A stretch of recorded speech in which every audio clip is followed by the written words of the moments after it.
जाम होऊन जाते बाई. ठिबक सुद्धा असं लाल लाल होऊन जाते डायरेक्ट. इतकं लाल पाण्यामुळे ठिबक जाम होऊन जाते. 2 वर्ष झाले होते ठिबक करून सण. शेतकऱ्याचं नुकसान. ठिबक बी ते खराब होऊन जात आहे आमचं.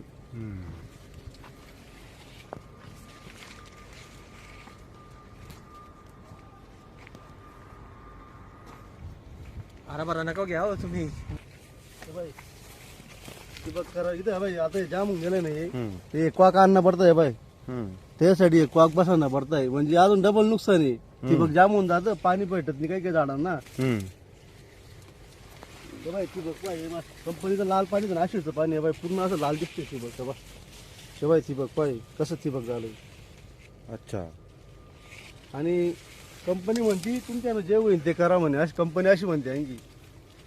तुम्ही त्यांच्या नावाची कंप्लेंट वगैरे नोंदली आहे का? कंप्लेंट केली ना. प्रदूषण नियंत्रण त्यांना दंड दिला. प्रदूषणवाल्यांना त्यांना हा 50,000 रुपयाचा दंड दिला. आणि त्यांना ते टँक वगैरे तुमचं लीक झालंय वा त्यांना कागद दिला त्यांना कंपनीवाल्यांना प्रदूषण नियंत्रणवाल्यांना. बरं.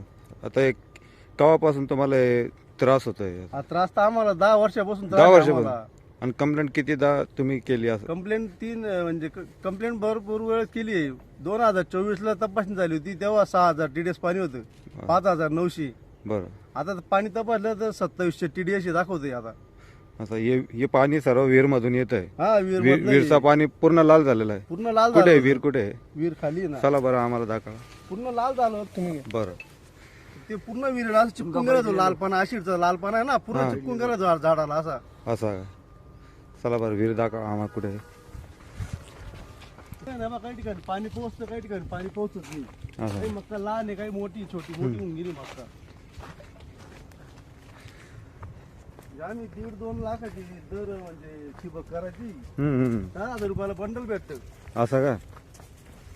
त्या पाण्यामुळे तुमचे ठिबक ते खराब होऊन जाऊ राहिलं. ठिबक खराब होऊन जाते. अजून याच्यापेक्षा काय दुसरा काय प्रॉब्लेम अजून? उत्पन्न देत नाही. मक्याला एवढं उत्पन्न भेटत नाही. असा. एकरी उत्पन्न भेटलं बाहेर ते उत्पन्न भेटत नाही ना. बरं. हे त्रास फक्त तुमच्या विहिरीला होतं का आजूबाजूला जे शेत आहे त्यांच्या पण असा झाला? हे लाल पाणी ना आमच्या विहिरीला चालू होतं लाल पाणी फक्त. असा. आणि बाकी त्यांच्या विहिरींचा बी TDS वाढलेला आहे. बाकीच्या विहिरींचा बी आजूबाजूच्या विहिरींचा पण TDS वाढला आहे. फक्त लाल पाणी इथं यांचं अशी टँक मुळे ना इथं समोर अशी टँक आहे त्यामुळे आमच्या विहिरीला इथं लाल पाणी आलं होतं डायरेक्ट ऑक्टोबर महिन्यामध्ये आलं होते. असं का? ते समोर ते टँक दिसतं त्याच्यामुळे का? नाही या साईडला टँक आहे तो गॅस टाकी ती. असं का? हो. पाईपामधून सुद्धा अशी तर लाल लाल पाणी येतोय पाईपामधून सुद्धा. हे तर व्हायरस सारखाच आला तिथला.